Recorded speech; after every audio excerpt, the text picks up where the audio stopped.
Asalaamu calaykum waraxmatullaahi tacaala wabarakaatu. Kusoo dhawaada cashir kale oo ku saabsan ereyada lacagta. Cashirkaana waa cashir aad iyo aad muhiim ah inaad baratid ereyada lacagta. Meel kasto markaa aadid aad shopping garaysanaysid waa ereyada aad isticmaashid ama la isticmaalo. Marka muhiim ayay ku tahay Englishkaagana muhiim ayay u tahay ereyadan inaad kusoo kordhisid aad si fiican u baratid lacagta Ingiriiska sida lagu dhaho. Money words ereyada lacagta loo isticmaalo. Number one, money waa lacag, currency waa lacag. Money waa lacag, currency waa lacag. Number two, penny waa hal senti, sentina waa hal senti. Waa isku macno. Penny waa hal senti, sentina waa hal senti. Marka waa isku macno. Pennies, two, penny oo jamaca waa pennies. Pennies oo jamacana pensina way noqotaa marmar jamac saasay dadka uga dhigan. Dadka qaarkood waxay isticmaalaan pensi jamacan ay isticmaalaan, dad qaarkiisna pennies ay isticmaalaan. Marka sentina waa jamaceedana waa centis. Marka saas ula soco. Pennies waa sentiyo, pensi waa sentiyo, centisna waa sentiyo. Marka penny waa hal senti, sentina waa hal senti. Pennies waa sentiyo, pensi waa sentiyo, centisna waa sentiyo. Marka three aan u gudubno. Coin waa shilling, coinsna waa jamaca oo shilimaad. Shilimaad waa shilimaad. Lacagta birta ah oo shilimaad ah ayaa la dhahaa coins. Coin waa hal shilling, waa mufrad coin, coinsna waa shilimaad. Marka lacagta warqadda ayaan baranayna haddana.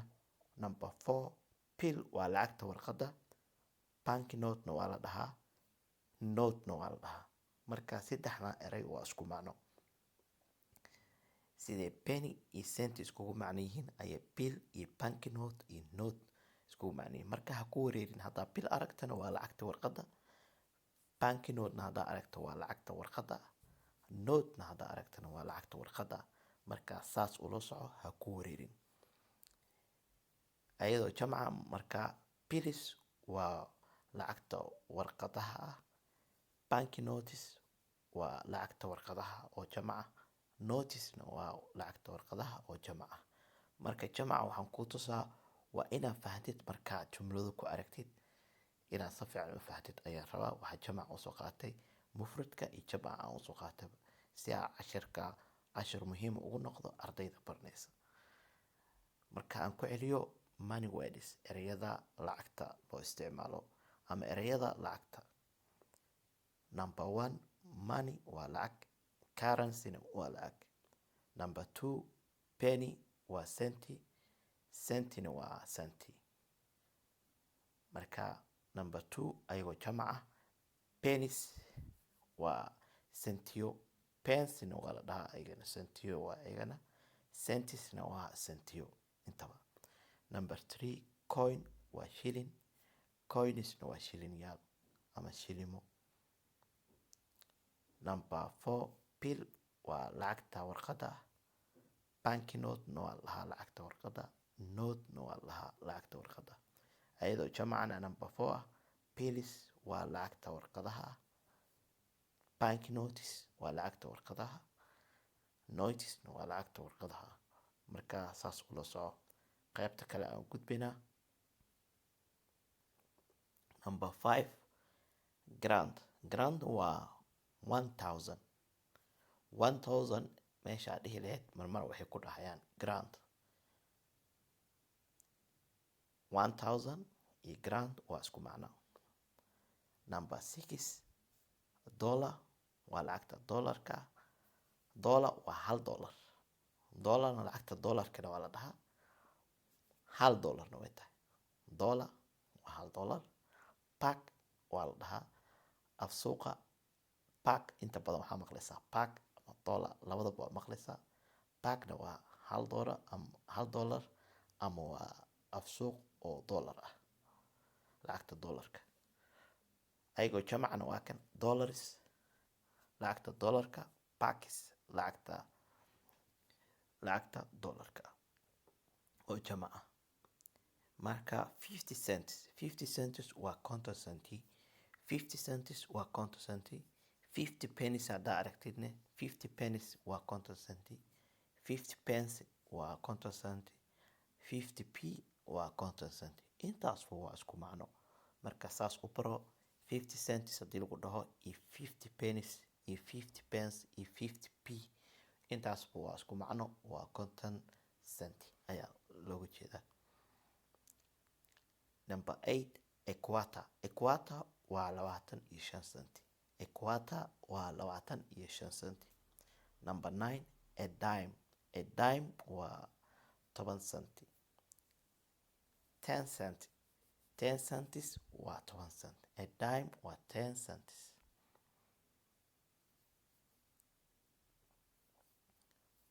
toban centi waaye. 10 cents haddii lagu dhaho ama a dime haddii lagu dhaho waa isla meeshii, waa 10 centi. Number 10 a nickel. A nickel waa 5 cents, waa 5 centi. 5 cents waa 5 centi. A nickel haddii lagu dhahona a nickel waa 5 centi ayadana. Number 11 a penny waa 1 cent, hal cent. A penny waa hal cent. Marka saa u baro erayadan waa erayo muhiima. Markastoo supermarketka markaa tagtid waxaa lagu dhahaa penny, dime, nickel. Do you have 50 cents? Do you have a quarter? Ma haysaa 25 cent? Do you have a quarter? Ma haysaa 25 cent? Do you have one pack? Ma haysaa $1? Marka lacag change oo weyn markay ay rabaan inay ku sameeyaan, marka waxay ku dhihi karaan marmar qaarkood lacagtan change-ga ma hayno. Do you have one pack? Ma haysaa $1? Do you have $1? Do you have 50 cents? Ma haysaa 50 cent? Do you have a quarter? Ma haysaa 25 cent? Do you have a dime? Ma haysaa 10 cents? 10 cent ma haysaa? A nickel 5 cent.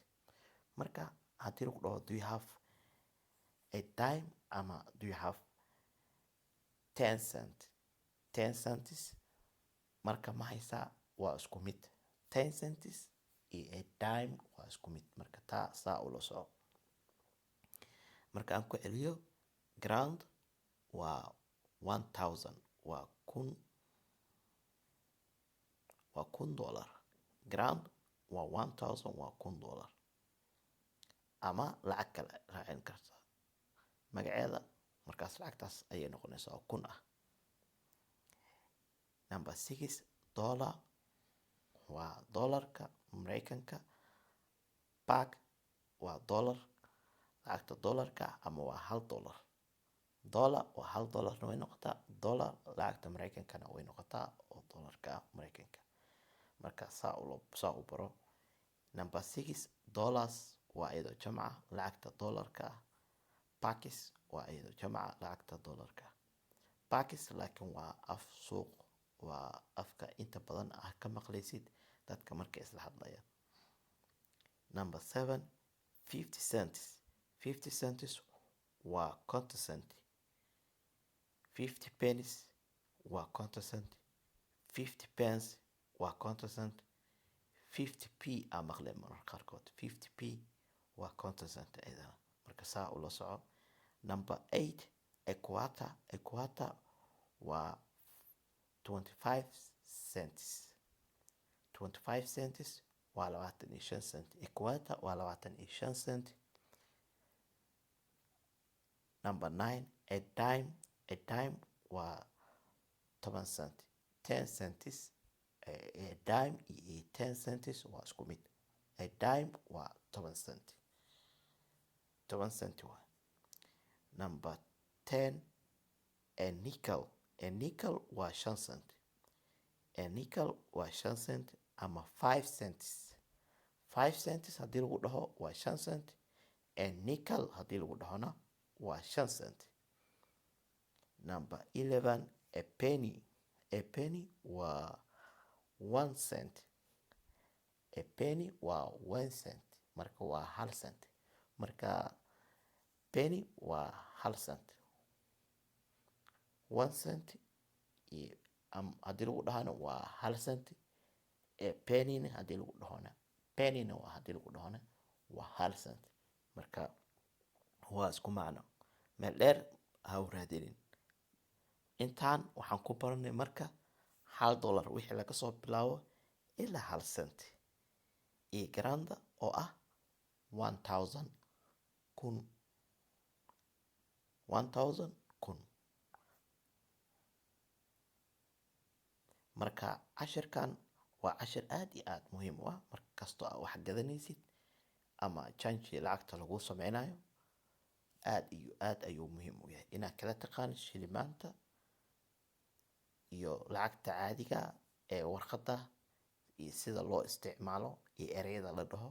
Inaad taqaanidna luqadda Ingiriisiga aad ayay muhiim ugu tahay. Marka qorta ereyadan xifdiya kuna darsada ereyadii hore aad page-kan uga barateen ama page-ka kale ee macallimiinta Soomaaliyeed ay kusoo gudbiyaan casharada luqadda Ingiriisiga.